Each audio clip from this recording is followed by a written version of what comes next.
First of all, let me thank you for turning up. I think your book is a tremendous treasure trove of information, and I mean, I'm in awe of all the footnotes and all the rest of it. You've really done a fantastic job, and it's up there with Diana Johnston and John Lockland and all those kind of people. It's going to be a standard text, I'm sure, for those of us interested. You subtitle your book, and this is where we sort of start really. Everything you've been told about Milosevic and Serbia is wrong. You're not putting any punches there, are you? I'm interested to learn how you came to this conclusion. Was it a kind of sudden insight, a light bulb moment, or was it more of a slow dawning? Well, it was kind of a slow dawning, but it started in 1999. And in 1999, I was 21 years old. And so I was just sort of becoming, I guess you might say, politically aware and, paying more attention than I did when I was in high school. And they were laying the propaganda on really thick to justify the NATO bombing campaign against Serbia. Because what we were being told in 1999, as they're dropping the bombs, is that Slobodan Milosevic is the new Adolf Hitler, and that he's carrying out a campaign of genocide in Kosovo. And they told us that anywhere from 100,000 to 500,000 Kosovo Albanians had been massacred by his troops. And then it turned out that that wasn't true. And I noticed them like backpedaling on the death toll. They weren't saying it was 500,000 anymore. I mean, there's a point in there where, one of the spokesmen from the State Department after the bombing, when someone's asked, like, hey, didn't you say something about 100,000 Albanians and a genocide being waged? And he goes, well, the State Department really isn't trying to assess how many people were actually killed. We don't do death tolls and body counts and that sort of thing. I mean, it might be 10,000, 8,000, we don't know. And, it piqued my, because it was obvious at the time that, man, they're really laying this on thick. And at the time, I had done just a little bit of research. I'd gone to the library where I was going to school at the time and just looked at some newspaper articles from 10 years ago. And I ran across reporting that was talking about how it was actually the Serbs who were being attacked by these Albanians who were trying to drive them out of Kosovo and establish a greater Albania. And that was just like 10 years before this. But that's pretty impressive, given, as you say, you were sort of wet behind the ears as a journalist. You're only 21, and the whole rat pack, the media pack, are all pursuing this same line. Did you feel that you were somehow, were you surprised that everybody was getting it so wrong and still running with the story? Well, what surprised me was that there wasn't more skepticism. I mean, because the bias was just it was so flagrant and so obvious and so clearly one-sided. I mean, I was curious, like, well, what do the Serbs have to say for themselves? And, nobody was bothering to talk to them or to try to get their side of the story. It was just, hurling allegations at them and calling them Nazis and accusing them of genocide. And, it was like part of like me wanting to know, like, well, why would they do such a thing? And that was why I went to the library and was looking up old newspaper articles. I was like, well, what is the Serbian side of the story here? Because we're not hearing it. And that was when I find out that, oh, wow, it was the Albanians who had attacked the Serbs. And it was not a secret. Everyone was reporting it. And now they all have collective amnesia 10 years later and no one's talking about it. So And what I do you mean, put that down to, Andy? I mean, you are sort of going against the grain of this whole thing. And was it a pack mentality? I mean, why did people all pursue this line? you know, my suspicion is that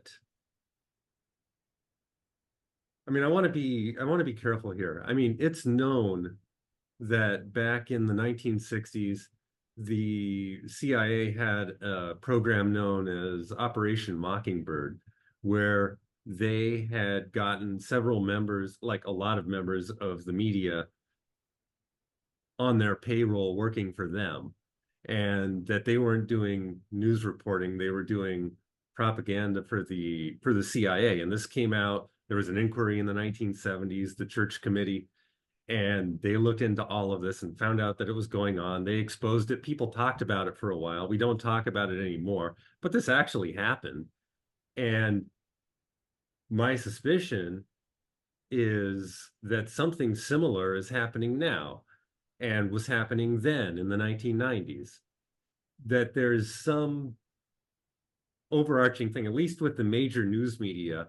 I mean, there's a few honest reporters here and there, but I think that a lot of them are working for somebody else. They're working for, people in the government doing But I propaganda. guess to They have I a guess narrative to they be want to push, clearly.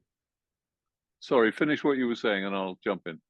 I'm saying that they clearly have a narrative that they want to push, and they will lie to push the narrative. It's the narrative first, and then manipulate the news reporting to push the narrative, because they were never motivated by genuine humanitarian concern in Yugoslavia. That's complete. I mean, it's an obvious lie to see, because at the same time as we're crying, as the news media and the government is crying these, crocodile tears about these poor, pathetic victims of genocide in Yugoslavia, that the Serbs are brutalizing them, they're putting them in camps, they're murdering them, they're committing genocide, it's terrible. We have a moral obligation to step in and stop it. At the same time as they're telling us that, they're imposing these sanctions on Iraq. They kill 500,000 kids, and then our Secretary of State goes up on 60 Minutes and says it's all worth it. I mean, where's the To, humanitarian concern there? And then we go right into Iraq and we kill another 1,000,000 people there. do you I think that, can't to be believe that. fair, to journalists covering this story, there was a huge history which was quite complex and complicated. All these republics, and Tito holding them together, and suddenly it all kind of flies apart. And there's an awful lot of history that a lot of journalists just hadn't got the beginnings of understanding. And when you're being asked for a story on a 24-hour news cycle, and you've got to get something in quickly, that's a problem, isn't it?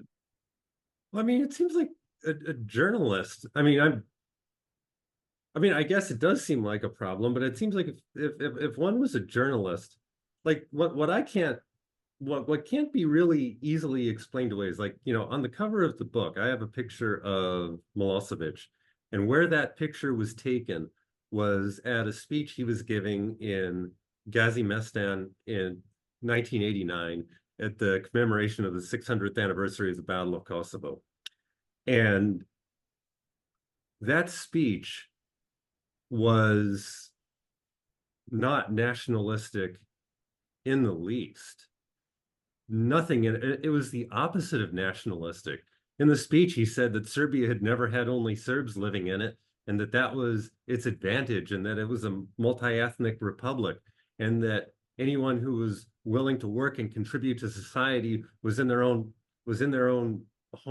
homeland, regardless of their ethnicity.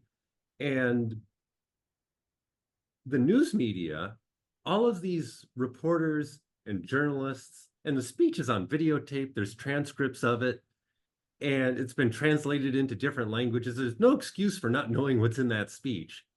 And they all said that he was whipping up Serbian nationalism and calling for a greater Serbia. And there's nothing of the sort anywhere in there. It's completely made up. And this isn't a question of people,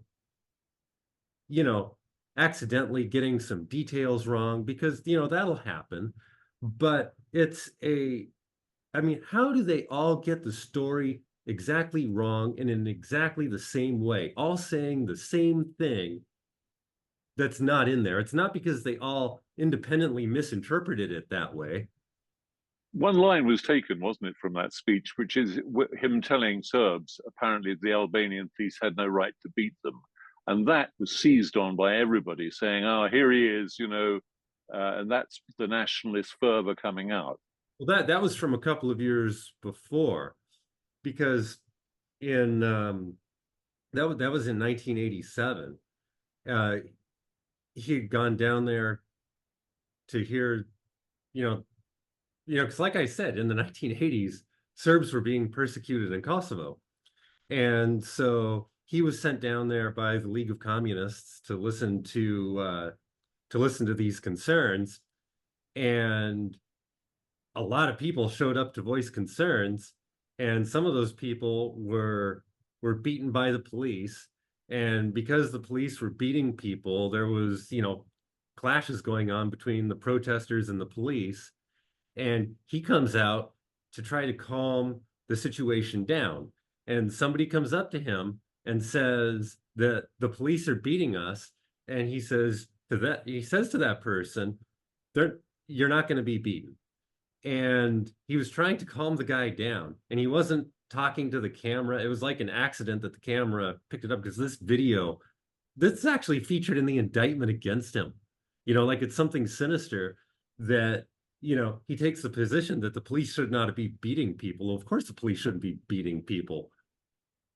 But, I mean, the interpreters, when they're trying to make out what he says on the tape, can hardly hear him because he's not talking to the camera. He's not mic'd up. This isn't him trying to incite anything. It's him trying to calm this one guy down who's saying the police are beating us. This good guys, bad guys prism through which we see the whole conflict in the Balkans has been presented actually stops us getting to the truth, the historical truth, doesn't it? And I really want to get your thoughts on going back, say, to Croatia and the Second World War, and the way the Serbs were treated by the Ustasha, the fascists.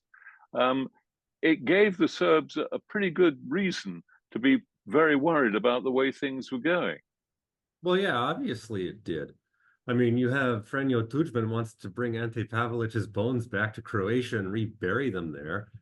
I mean, you had a lot of the people who were involved with the Croatian Spring in the 1970s were former Ustasha, and the current officials, and then Croatia, when the war started, they were involved with all that. I mean, Stefan Mesić and Franjo Tudjman, they were all involved with that. And even in the West, I mean, it blows my mind that we would have sided with the Croats. I mean, and I'm talking being an American, because throughout the 1960s and 70s, Croatian nationalists were carrying out terrorist attacks against the United States. I mean, they detonated a bomb at the Statue of Liberty in 1980. They set off a bomb at Grand Central Station in New York that killed a couple of policemen in the late 1970s. They attacked the West German consulate in Chicago. I mean, I know a guy, Peter Marr, who, was there when that happened. I mean, he was out on the street, but they tried to throw consulate staff out of the windows of the building. I mean, they hijacked one interesting coincidence is, September 11th, 2001 wasn't the only September 11th when a jetliner out of New York airport got hijacked. September 11th, 1976, Croatian terrorists hijacked a TWA flight out of LaGuardia Airport, and they held everyone on the plane hostage until the New York Times and the Washington Post published their manifesto. And it was all the same Greater Serbia nonsense that we heard in the 1990s when these wars broke out. And these people had attacked us, and then we turned right around and took their side, not even 20 years later. And of course, Tudjman made absolutely no secret of the fact that he was after a greater Croatia. He got a huge paramilitary set up, hadn't he? 90,000 Green Berets and so on. And he actually is on record as telling his generals, we have to inflict such blows the Serbs will, to all practical purposes, disappear. Yeah. I mean, and he was open about the fact in that same and this was, and the Hague Tribunal knows all of this, because that's ironically how we know about this, because the transcripts of the meetings between him and his generals were put into evidence at the Hague Tribunal, and now we can all read them. And so you can see Franjo Tudjman saying exactly what you just quoted him saying.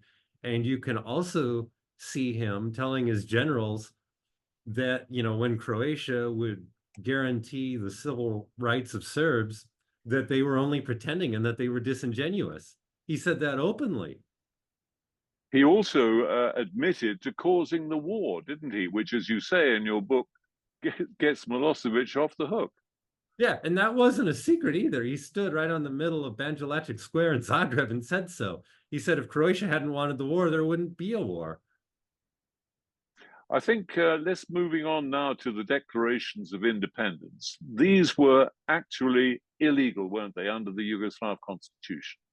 Yeah, under Article 5 of the Yugoslav Constitution, there couldn't be any changes to Yugoslavia's borders or to any of the republics without the consent of all of the republics and autonomous provinces in Yugoslavia. So unless there was a consensus, there couldn't be any change to the borders. But of course, it was important for the Americans to try and present this whole business as Serb aggression, because they had to be seen to be invading. Even though, interestingly, people like Clinton, Douglas Hurt, Henry Kissinger often talked about it being a civil war, the Americans and the West generally wanted it to be regarded as Serbs invading other countries, because that would enable them to have the cover legally to intervene.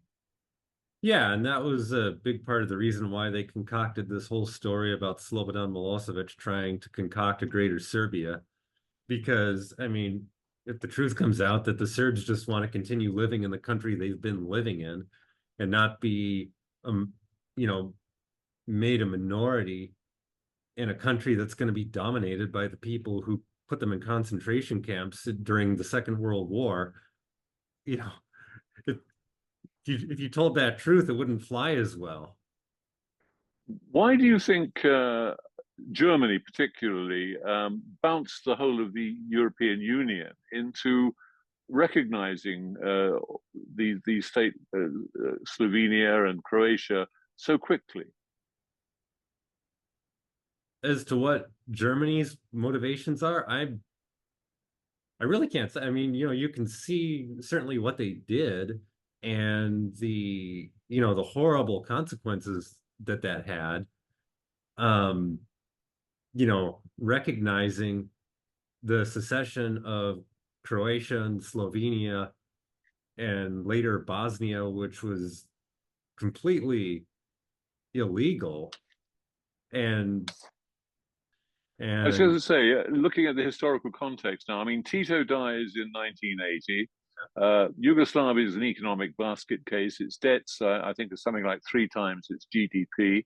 And then 10 years later, the Soviet Union breaks up. So this suddenly leaves the United States as the sole global superpower. Brzezinski, who was, of course, Madeleine Albright's mentor, basically said, this changes everything, tectonic shift in power and so on. And we have to be much more able to maneuver and manipulate and make sure that nothing threatens the supremacy of the United States in Europe. Do you think that that was the sort of context that changed everything for America? They had to kind of be top dog now and make sure that nobody could challenge them. you know, I honestly don't know what possesses us sometimes, because some of the things we did in the former Yugoslavia were clearly certainly not in the interest of the American people to have done. I mean, the Serbs were our allies through both world wars, and the Serbs would have gladly continue to be our allies. I mean, why would we throw them under the bus and align with people who attacked us? I mean, like I was just talking about, the Croats carrying out terrorist attacks against the United States because, you know, we were opposed to Croatian independence. And the Bosnian Muslims were, I mean, Alija Izetbegovic was a Muslim fundamentalist. He went to Iran and got radicalized. He came back, tried to start an Islamic revolution in Bosnia and got himself arrested.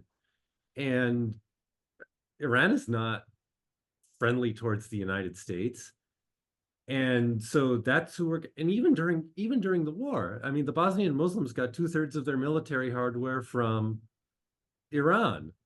And I mean, why are we going to side with them? And if you look at the 9/11 report, several of the 9/11 hijackers fought in Bosnia against the Serbs. I mean, we go over to Yugoslavia and side with people who hate us.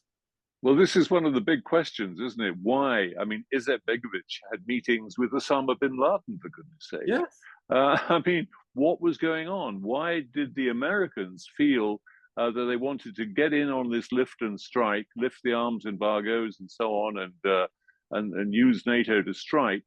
What was it they owed the Muslims? I mean, it may be corruption, it may be some Machiavellian calculation on internal politics in the United States. When Hillary Clinton's emails got released on WikiLeaks, one interesting nugget was that she regarded Bosnian Muslims as an important constituency and felt as though there were enough Bosnian Muslim votes in the state of Missouri that they could potentially swing that state one direction or the other. And with our electoral college here in the United States, it's not how many votes you get in the election, it's how many states you win, and their electoral votes are what counts and elects the president. So, I mean, it could be a factor like that, like they're an important constituency that can maybe get me into office if I'm a politician, or I mean, it could just be straight up corruption and bribery. It wasn't, of course, until 1997 that Bill Clinton actually came out and said, eastward expansion of NATO is a good thing. It's good for our security. That's the way we've got to go. Do you think that he hadn't really quite made up his mind what to do about the Balkans until that point? Until 1997? I don't know. I mean, in his administration, certainly had already caused a lot of problems in the Balkans by 1997. I mean, if it wasn't for outside interference from the United States, the war in Bosnia wouldn't have happened. And if that interference hadn't continued, it would have ended a lot sooner. Because, and everybody saw that we were doing this. Our allies even took note of this. The Canadians declassified a lot of their records like within the last year. And the Canadians were noticing, I mean, they didn't have an explanation for it, but they noticed that whenever peace seemed to be getting close at hand, that the United States would come in and discourage the Bosnian Muslims from negotiating, promise them support to get them to continue fighting the war. And, I mean, it's like, what is possessing the United States? Like, what possessed us to do this? I really can't fathom that there's a rational reason other than somebody's being bought off and it's some sort of corruption, because it doesn't benefit the United States. Of course, the breakup of Yugoslavia as such and the there were a lot of rich pickings. We get Camp Bondsteel set up in Kosovo, don't we? The largest US base, I think, in Europe, Yeah. and all sorts of goodies in terms of businesses that can be bought up cheaply and so on. And Halliburton, I think, got rather involved in that and made a lot of money for a lot of prominent Americans. Do you think that it was just a sort of plundering of assets that was an important consideration? Well, I mean, there was definitely some of that went on. Um, whenever there's a war, the United States makes money selling weapons. I Well, mean, as President Carter has said, it's the most warlike nation on earth. I think only 5 years since the founding of the United States in 1776 has it been at peace. yeah, It is a kind of a way of life, isn't it? yeah. I mean, maybe it's just war for the sake of war. Let's move on to the way that a lot of the false flag operations that happened in Bosnia and other places. Um, the Muslims set out, didn't they, basically to provoke the Serbs into attacking. They would fire at the Serbs from hospitals, and then, of course, when the inevitable reaction came, say, look how unpleasant these guys are. And I mean, the Serbs sort of fell for that, didn't they? Yeah, they did, but it's a difficult position. I mean, if you're being fired on, Hmm. I mean, what do you do? You're being fired upon. Do you neutralize the people that were firing on you by returning fire? Or do you sit there and let them shoot at you? But yeah, I mean, the Muslims would do things. I mean, and yeah, to an extent, you're right. They kind of did fall for some things because the Muslims would do things like they would mount mortars on flatbed trucks in Sarajevo. They would drive them into an intersection. They would fire off a few rounds. They'd reopen the intersection. Civilians would return. And then when the return fire came, like when the Serbs worked out where these shells came from and fired back, there'd be civilians there, and it would look as though they were just randomly shooting at civilians because the Bosnian Muslims had driven away the flatbed truck that had the mortar on it. Hmm. I know that General Morillon, who was in charge of the French forces out there for a couple of years, he wrote to Izetbegovic, didn't he, accusing him of cowardly behavior and Yeah. against the Geneva Convention and so on. I mean, this was going on quite a big scale, wasn't it? Yeah. Bread queues in Sarajevo and so on. Yeah, I mean, there were UN military observers in Sarajevo that saw all of this happening. There's reports, and I cite some of them in the book, and you can also find them on the War Crimes Tribunal's website if you sign up to be able to access the exhibits. And yeah, there's reports in there from the UN.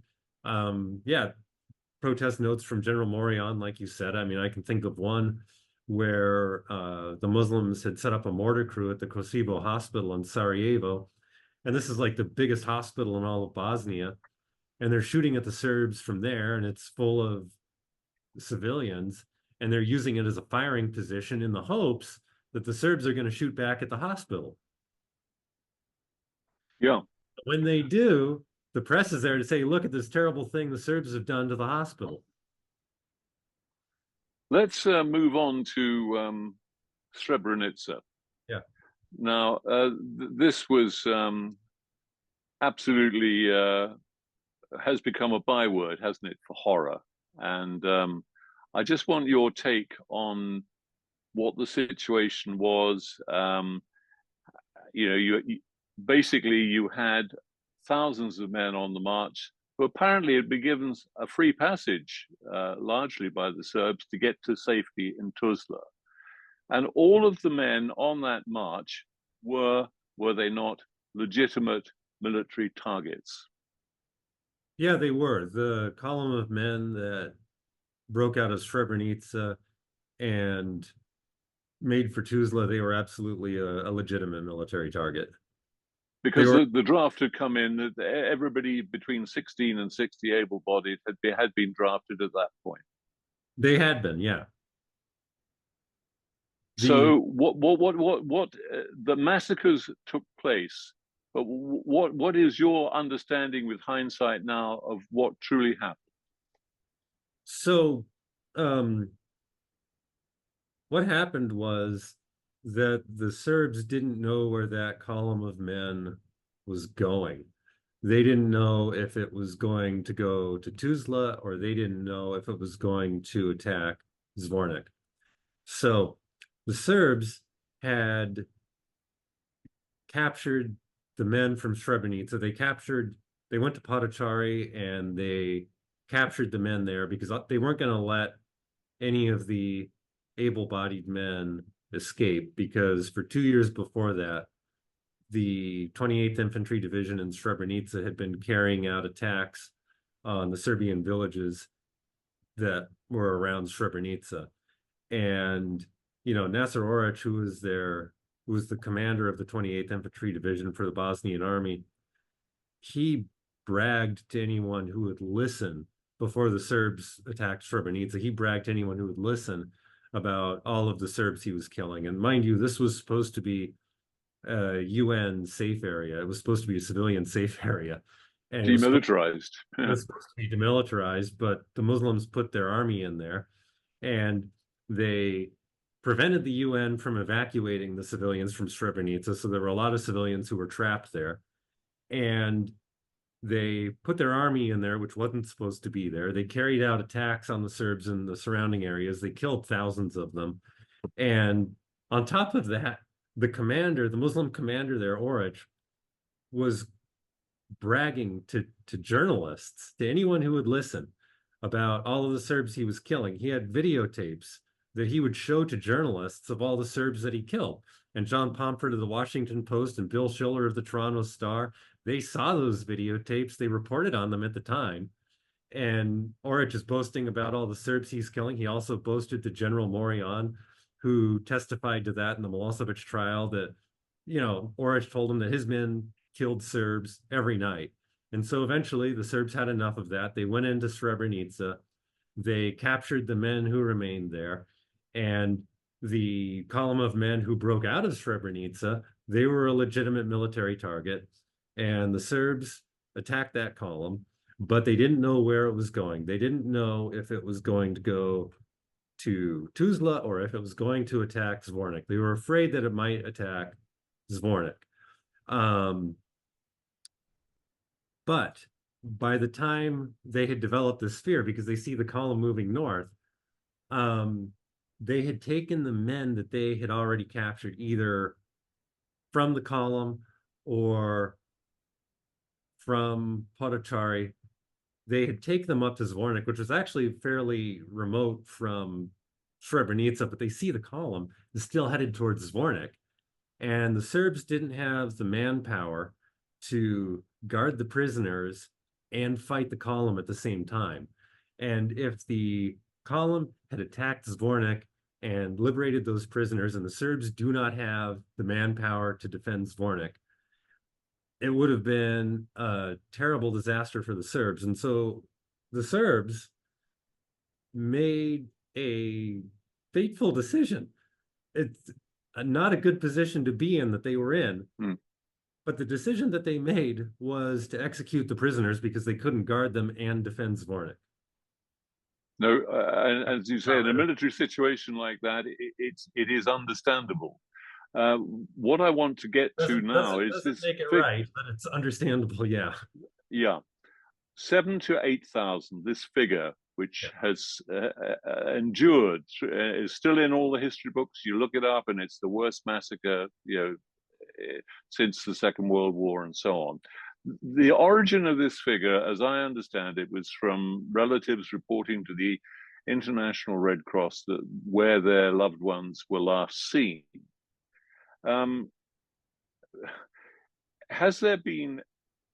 We haven't found the bodies, have we? We haven't found anything like 7,000 or 8,000 bodies. So, Well, what do you make of this assessment, and how reliable were the ICRC figures? I mean, the ICRC is funded by the State Department, and Radovan Karadzic in his defense case asked to be provided with access to the DNA samples that they had taken so that he could have an independent expert verify their findings, and they wouldn't do it. And so it's sort of like, hey, just trust us. And so I wouldn't necessarily, I mean, it may have happened. I mean, once I think that probably when it's all said and done, it probably really was about 7,000 men who died, but it wasn't that they were all executed by the Serbs. The Serbs had they had about 3,000 men in Zvornik. And we know this from, General Pandurovic's reports that he had written, that was how many men he had captive. And we know from like the testimony of, Bosnian Serb officers themselves, how many buses they used to transport the prisoners. And, we know how big the warehouse in Kravica was, and how many people were probably in there, and how big the schools in Zvornik were where the men were held. And it all points to the Serbs probably, about 3,000 in Zvornik, and probably about another 500 at the Kravica warehouse, and probably about 400 in various other places, that they probably executed on the order of about 3,900 prisoners.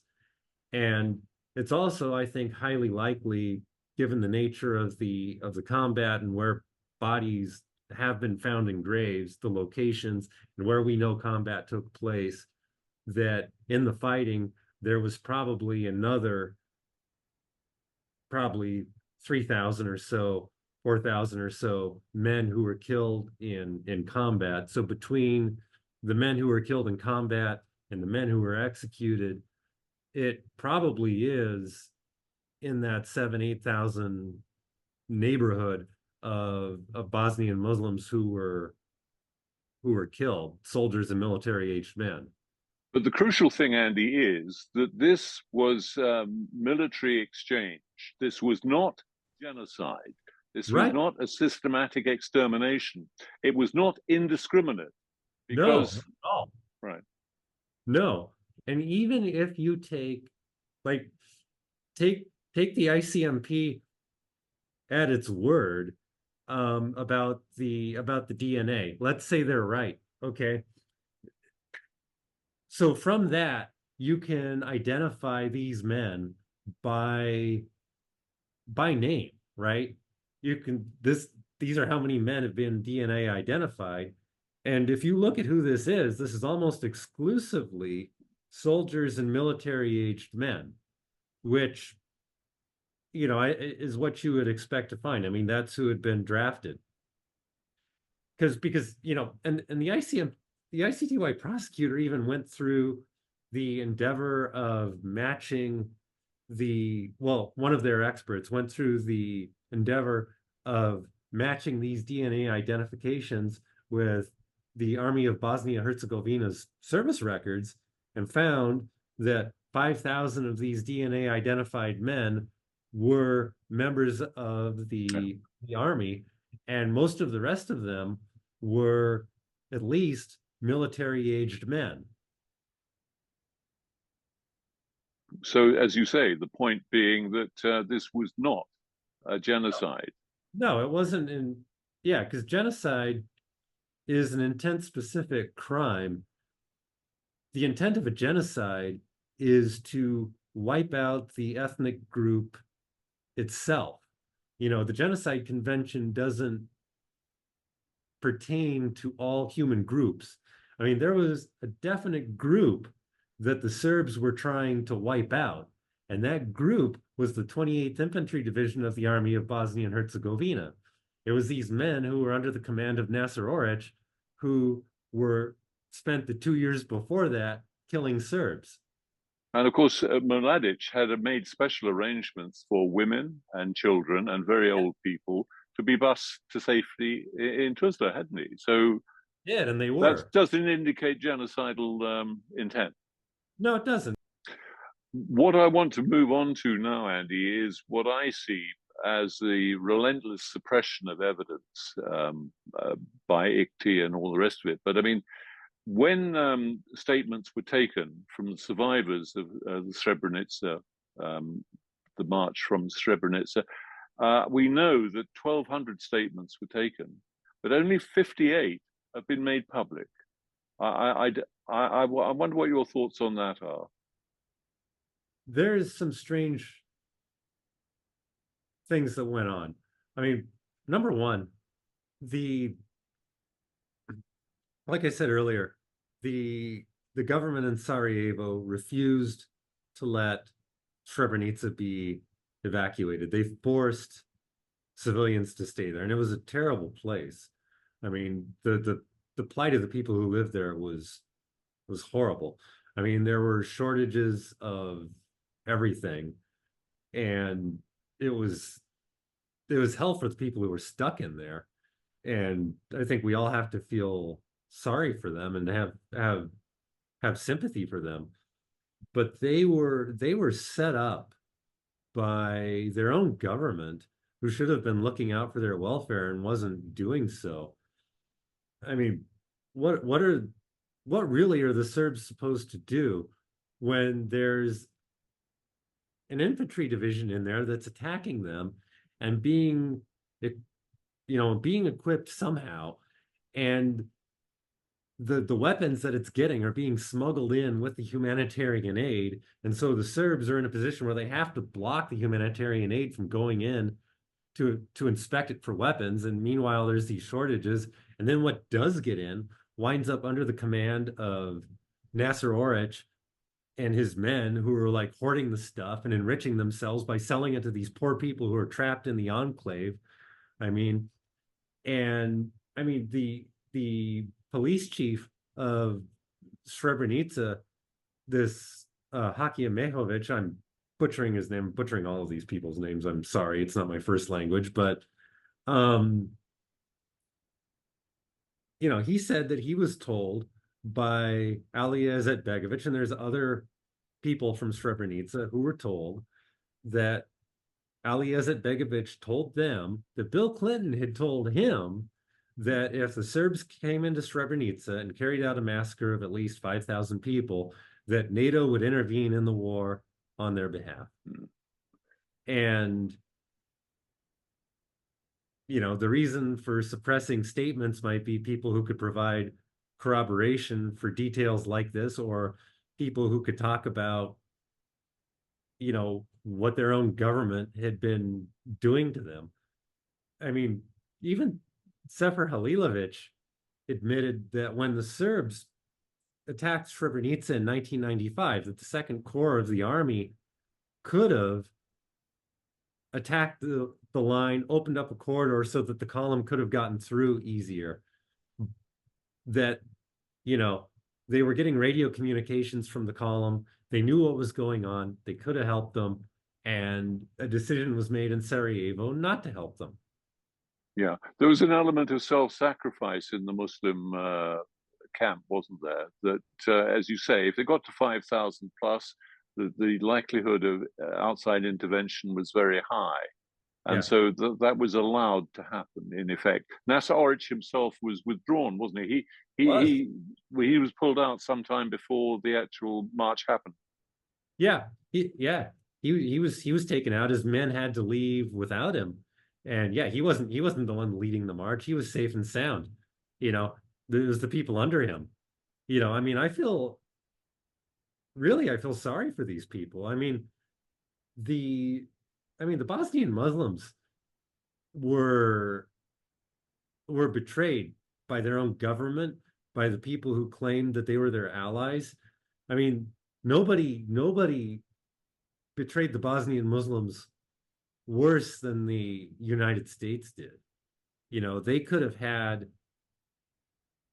I mean, we were the ones who talked them out of the Lisbon Agreement before the war ever started. If they would have just stuck to what they had agreed to with Jose Coltiero, they could have had Srebrenica. Srebrenica would still be Muslim today.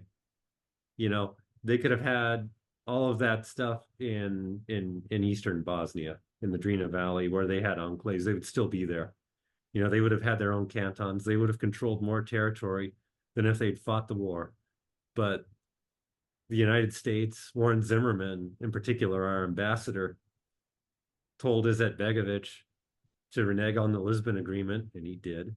And we promised, oh, we'll support you. You'll get a better deal from us by fighting than you will by negotiating an agreement with the Serbs and the Croats. So you should fight. And they fought. And they were the most poorly armed faction in the war. And so they lost. But we're promising them support. So they continue to fight. They make demands that they're not going to get. And again, we convince them not to accept the Vance Owen plan, again because of our interference, us telling them we'll get them a better deal, so them making more demands, and then they wind up with Dayton, which if any of what they could have had was the worst. Yeah. And of course, Owen actually said, didn't he, that the Serbs' acceptance of the Cutolero plan, the Lisbon Agreement, Yeah. was proof positive that Milosevic was not out for a greater Serbia. No, I mean, it was obvious from the start that he wasn't out for a greater Serbia. I mean, the Serbian parliament officially said at the beginning they weren't out for a greater Serbia. And Milan Babic, who before he committed suicide at The Hague, if that's really what happened to him, he even testified that when the Krajina Serbs announced that they were going to secede from Croatia and join Serbia, that Milosevic called him up and he was incensed and told them not to do that, that Serbia wouldn't accept them, that they should say that they wanted to, you know, that they were loyal to Yugoslavia, not that they wanted to join Serbia, and that Serbia wasn't going to accept them anyway. Yeah, incredible. Going back to this idea of the deliberate suppression of evidence, what do you make of the fact that special laws have been passed in Bosnia and Croatia which prevent any kind of independent scrutiny of the DNA or anything held by the Commission on Missing Persons? This is extraordinary. I mean, why would you do that? It's rather like the withholding of the American spy plane pictures locked away for 50 years, which Madeleine Albright went on about. Why would you make this information impossible to access unless you had something to hide? You wouldn't. You would. Exactly. You don't hide things unless you have a reason to do so. Hmm. Okay, so we have a situation now, looking back at the whole conflict, where it's demonstrably a false picture that has been implanted. What do we do about it? How do we correct the record? I mean, there's no statute of limitations on war crimes because they're very serious. And, you know, you can revisit these things. What do you think should happen now? Well, I mean, it would be nice if the perpetrators could be brought to some sort of justice, but we're running out of time. I mean, Madeleine Albright, for example, is already gone. Richard Holbrooke, I believe, is also gone. And Warren Zimmerman's gone, I believe. I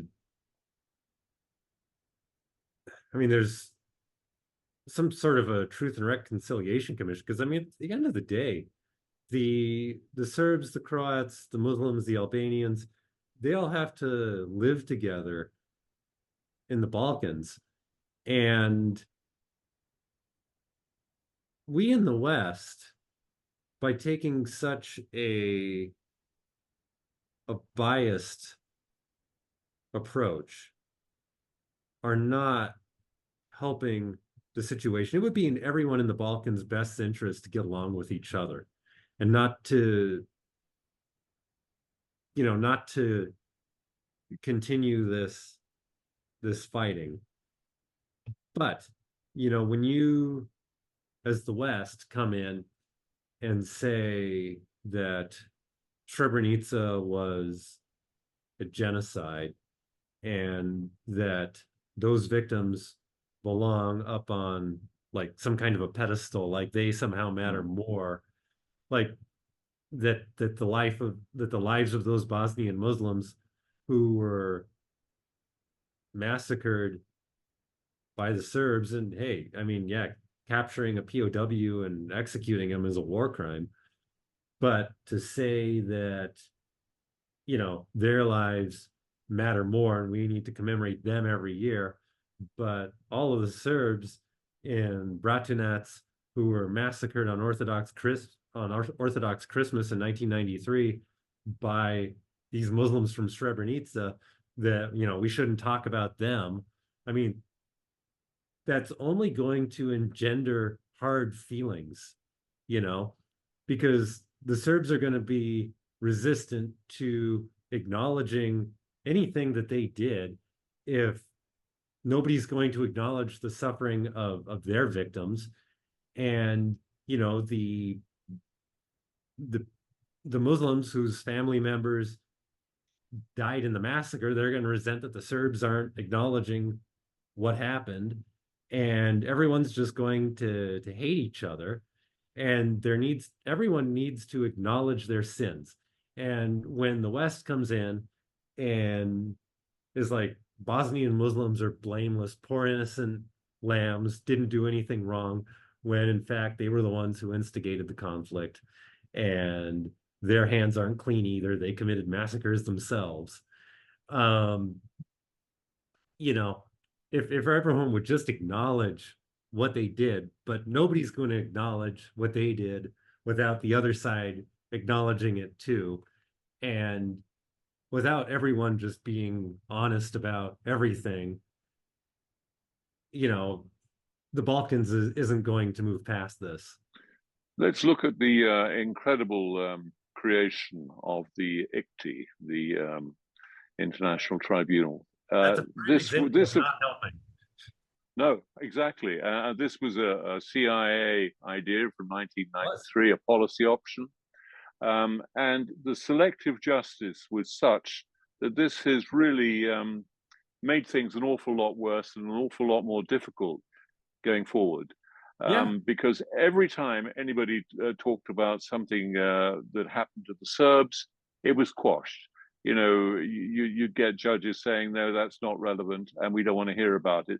Of the 1,657 years of sentences dished out, I think, only 64 went to the victims of Serb of atrocities where Serbs were the victims. Right. I mean, it's absolutely terrifying that this kind of happened. The whole creation was simply to legitimize and justify, wasn't it, criminal behavior by NATO and the West. Yeah. And Richard Holbrooke even said so. He went on BBC and said that the War Crimes Tribunal was a huge, valuable tool that they used to justify everything they did. And famously said, of course, that, pardon my French, but, the Serbs are murderous assholes, I think he told American television. Yeah. So how do you overcome that terrible legacy? They've said enough stuff out of their own mouth. I mean, like you said, the tribunal was created by the CIA, and the CIA's own documents prove that. They've declassified them. It's sitting right there for anyone to see who wants to see it. I cite it in the book. You can get it from their website, and they say right in there that if the tribunal were even-handed and treated atrocities against Serbs the same way that it treated atrocities committed by Serbs, that it would be seen as, being in favor of Belgrade. So it was set up to be biased. Holbrook also said that they used the tribunal, they indicted Karadzic and Mladic to take them out of the peace process, right? So the tribunal works for the people who fund it. One of the great achievements of your book is to have found, buried in a footnote somewhere, the effective exoneration of Milosevic from actually being responsible for a genocide. Tell us a little bit about how you came across this. I read the verdict against Radovan Karadzic, and also it's in the verdict against Ratko Mladic as well. But the judgment against Karadzic, they were in the indictment against Karadzic.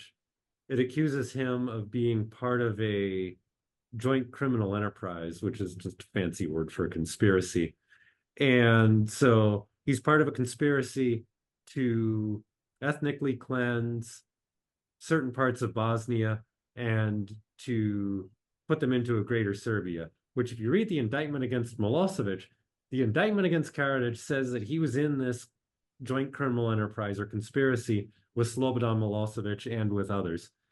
And the indictment against Milosevic alleges the same conspiracy and said that Milosevic was in the conspiracy with Radovan Karadzic. So Slobodan Milosevic dies before the verdict in his case can be reached. But the Radovan Karadzic lives to see the completion of his trial. And in the judgment against Karadzic, because the prosecution has alleged this joint criminal enterprise and the prosecution has alleged that these people were in the joint criminal enterprise, well, now the judges have to make a finding indicating, whether or not what happened, what was alleged in the indictment actually is what happened. And so because the prosecution has alleged that there was a conspiracy with Slobodan Milosevic, they need to make a finding as to whether or not Slobodan Milosevic was actually part of this conspiracy. And the judges in the Karadzic case, and the presiding judge was one of the judges in the Milosevic case, so he was well acquainted with the evidence. The trial chamber in the Karadzic case couldn't find any evidence that Milosevic was part of the conspiracy, and in fact cited evidence to the contrary, that Milosevic wasn't part of the conspiracy and was,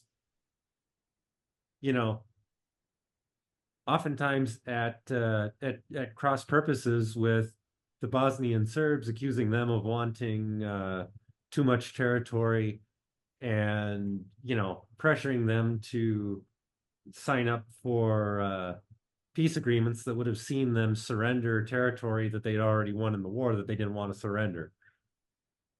So, as you say, effectively, Milosevic is exonerated, but he's already, at his death in 2006, been on trial for 4 years. I think it's the longest trial on record. And of course, I want to talk about these deaths in custody, because, as you say, there were two within about a fortnight. What is your understanding of what happened? Was he given medication that messed up his blood pressure? And what do you think happened? I am inclined to think he was killed. The trial against him wasn't going well for the prosecution because the crimes in Bosnia were the most serious crimes he was accused of. And there was literally no evidence against him. I mean, you can prove that a lot of terrible things happened in Bosnia. What you can't prove is that the government of Serbia or Slobodan Milosevic wanted those things to happen or had anything to do with them happening. And the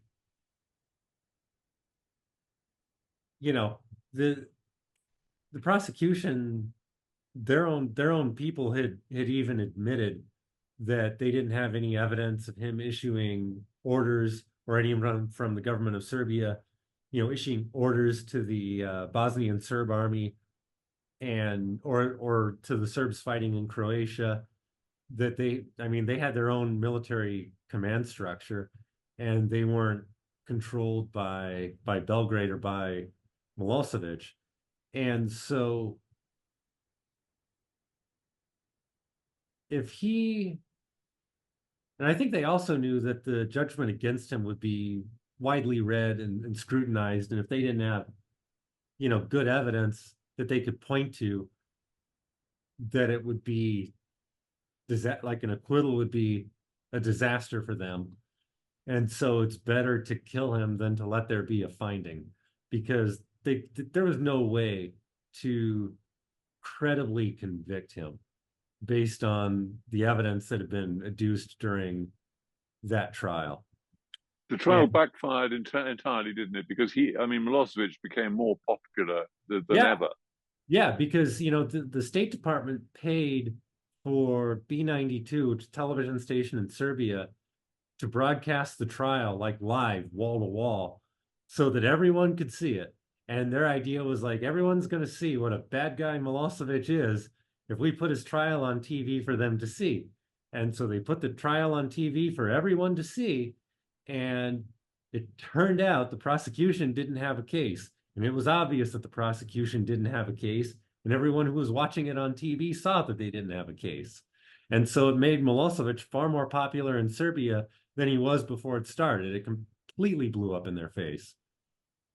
Something else that ICTY should hang its head in shame about, of course, is its failure to prosecute NATO for crimes which it was prosecuting everybody else for. Well, NATO was funding it. I mean, Jamie Shea was the NATO spokesman, got up and bragged that NATO was funding it. You know, he was asked. In fact, NATO had they bombed a convoy of Albanian refugees in Kosovo, and they had also done they bombed radio television in Serbia.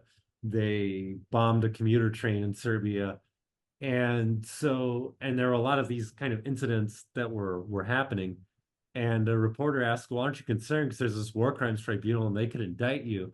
And Jamie Shea straightens up and he says to the reporter that, well, NATO funds the tribunal. The investigations that they're able to carry out, they're able to carry them out because NATO funds them. And he was dismissing the idea as preposterous that NATO would ever indict them because NATO is what pays for the tribunal. And,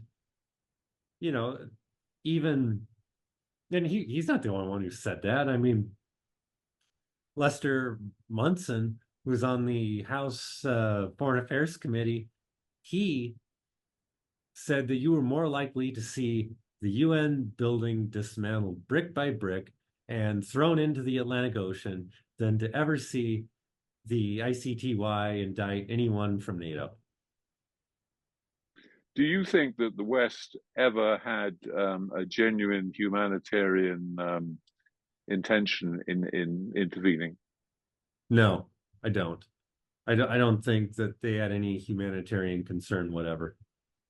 Because, it's like I was telling you before. I mean, if they wanted to save civilian lives, they wouldn't have sabotaged peace negotiations. We wouldn't have seen Warren Zimmerman go to Sarajevo and tell Alija Izetbegovic to pull out of the Lisbon Agreement. Because before the war in Bosnia had even started, the CIA had issued assessments saying that if that peace process failed, there would be a war and that it would be bloody. And so they knew what the consequence of sabotaging that peace agreement was, and they did it anyway. After the war was underway and it was apparent that a lot of people were being killed, they sabotaged the Vance Owen plan. They sabotaged peace agreements that would have stopped the war and saved lives. So, and at the same time, as they're pretending to bemoan the loss of life in Bosnia, look at what they themselves are doing in Iraq. Look at all of those people who died over there. The sanctions that we imposed, denying medicine to Iraqi children so that 500,000 of them die. And then when Madeleine Albright gets asked about it, oh yeah, it was worth it. Right there on 60 Minutes in front of everyone. And, the same thing in Kosovo, sabotaging the peace negotiations in Rambouillet. Albright openly bragging to people that she put conditions in there that the Serbs couldn't agree to, so that she would have an excuse, so that NATO would have an excuse to launch the bombing. And the fact that NATO had already planned the bombing, and in fact had planned to build Camp Bondsteel before it had even started. Indeed, and Jamie Rubin was going on about, oh, it's just to get moral clarity on the whole situation. Yeah. So, they didn't have any moral reason for doing what they did. And if you look at what happened in Kosovo, they say they wanted, multi-ethnic diversity, and it's the most ethnically pure place in the Balkans now. The Albanians, after NATO came in, ethnically cleansed practically all of the non-Albanians from Kosovo and erased any trace of their existence. They destroyed cemeteries, they destroyed Orthodox churches that had gone back hundreds of years, all while NATO was occupying and could have done something about it and didn't do anything. And of course, the KLA were very keen to threaten their own people and telling them that they must be refugees and join an exodus because they had to get outside intervention. Yeah. And even Bill Clinton's envoy openly said in 1998 that the KLA were, without any question, a terrorist organization. And, Osama bin Laden supported the KLA as well. And this isn't the origin of that information, mind you, isn't anything that the Serbs came up with. It was the Albanians themselves. The government of Albania said that Osama bin Laden came into Albania in 1998 and set up training camps for the KLA. The government of Albania.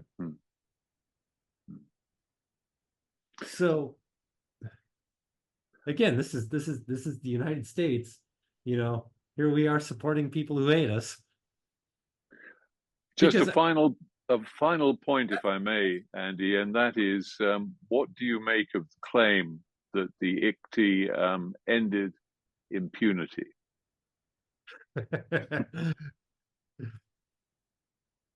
Well, what do you make of the Hague Invasion Act? What do you make of the